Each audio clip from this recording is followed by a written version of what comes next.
আসাদের পতনে মধ্যপ্রাচ্যে উত্তেজনা চরমে পৌঁছেছে। এর মধ্য দিয়ে ইসরায়েল ও পশ্চিমাদের অন্যতম দুশমন তেহরানের আধিপত্য অনেকটাই নড়বড়ে। এই যখন পরিস্থিতি, ঠিক তখনই মহাকাশ প্রযুক্তি কোম্পানি ম্যাক্সারের স্যাটেলাইট ফুটেজে ধরা পড়েছে বেশ কিছু ছবি, যা নিয়ে ইতোমধ্যে আন্তর্জাতিক রাজনৈতিক অঙ্গনে আলোচনা তুঙ্গে। ম্যাক্সারের স্যাটেলাইট ফুটেজে পারস্য উপসাগরে দেখা মিলেছে ইরানের নতুন ড্রোনবাহী রণতরী বা ড্রোন ক্যারিয়ার শহীদ বাঘিরির। ইরানের নৌবাহিনীর ঘাঁটি বন্দর আব্বাসের নৌবন্দরের কাছে দেখা মিলেছে এই রণতরীর। আন্তর্জাতিক প্রভাবশালী একাধিক গণমাধ্যমের প্রতিবেদনের তথ্য বলছে, কন্টেইনারবাহী জাহাজকে ড্রোন উড্ডয়ন ও অবতরণে সক্ষম করে তোলা হয়েছে। বিমান বাহিনী রণতরীর মতো দেখতে এই রণতরীটি ড্রোন ও হেলিকপ্টার পরিচালনার জন্য ব্যবহৃত হতে পারে।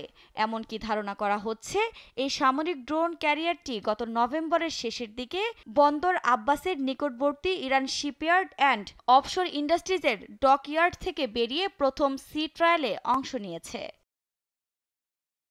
স্যাটেলাইট চিত্রে ইরানের বাকি দুই ড্রোন ক্যারিয়ার শহীদ মাহদাবি এবং শহীদ রৌদাকিও ধরা পড়েছে।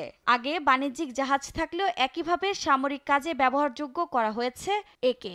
এই ড্রোন ক্যারিয়ারগুলোর মাধ্যমে ইরানি নৌবাহিনী মনুষ্যবিহীন আকাশযানগুলো যুদ্ধক্ষেত্রের আরও কাছে নিয়ে যেতে পারে বলে আশঙ্কা বিশ্লেষকদের।